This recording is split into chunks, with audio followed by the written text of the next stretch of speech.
Welcome to the Simplified Chemistry Institute, where we'll be looking at acids, bases, alkalis, neutralization reactions, and the equations. Now, this is suitable for combined and triple science, BTEC Applied Science Level 2, and Key Stage 3 Science of Chemistry.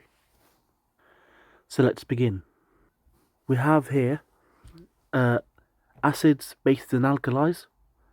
All substances can be put into three categories. These are acids, bases, and neutral.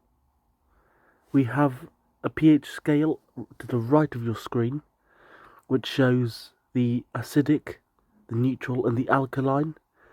Now, as you can see, the acidic tends to be the brighter colours, and then the alkaline seems to be the more darker colours, like purple and blue and dark green.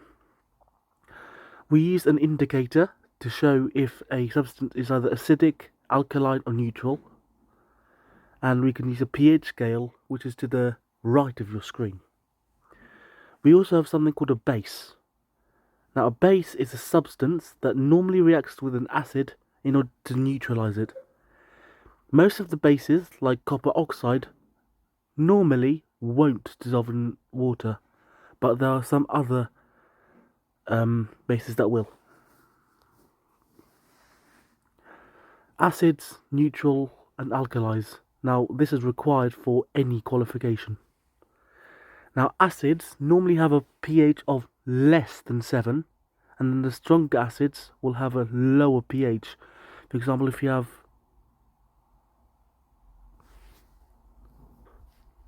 now the strong acids will normally turn the universal indicator, which is some sort of like liquid in a little bottle, or it's like a piece of paper that you can put into the liquid to test it. That will normally turn red, and then the weaker acids will normally turn it yellow or orange. An acid that turns blue litmus paper red is acidic. Now, if you've got a neutral solution, this will have a pH of 7. These are neither acidic and they're neither alkaline. These will turn the universal indicator green. It doesn't matter if it changes the color of litmus paper. If it doesn't, then if it doesn't change the litmus paper, then it is completely neutral. Like, there's no change to it. Alkalis, these have a pH of more than 7. If the alkalis are stronger, then the pH is higher, as you can see in this table. If the alkali is stronger, like to the purple end, then the pH of it is higher. However, if it is much weaker to the other end of the scale, of the alkaline scale, then it will turn blue.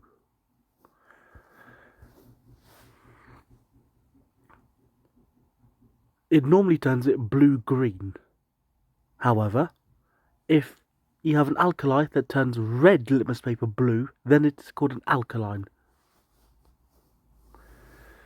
How do we neutralize these? If we've got a neutral solution that is a pH of 7, this means that it is not acidic and it is not an alkali. We normally carry this out using a neutralization reaction. When you add an acid to a base, then it might react in order to produce a neutral substance. This is normally called a neutralization reaction. When we add more acid to the base, then there is far too much acid for the base to react with it, and then there'll be too much acid for them to react. We normally have a neutralization reaction that has both salt and water. The type of salt that is produced typically depends on which acids and which bases are used in this sort of reaction. Here are a few examples. You could see hydrochloric acid reacts with sodium, which is a metal, in order to produce sodium chloride and hydrogen. If we've got an acid and we add a base to it, then that reacts to salt and then water. For example, we've got sulfuric acid, which reacts with copper oxide, and that reacts to copper sulfate and then water. And then the last one is a bit more complicated. We've got nitric acid and then calcium carbonate. Now, carbonate is something we'll discover in a future video. That reacts to calcium nitrate, which is a salt, plus a water, plus carbon dioxide. Now, in a future video, we'll look at how to balance these and then making them a perfect equation. But for now, we're just looking at the worded equations. When acids react with metal hydroxides, and these are called alkalis, then a salt and some water are made. You've then got acid plus metal hydroxide, which is a type of hydroxide, plus salt and water. This is also called, if we're using an example, we call this nitric acid plus lithium hydroxide. Lithium is a type of metal, plus metal salt.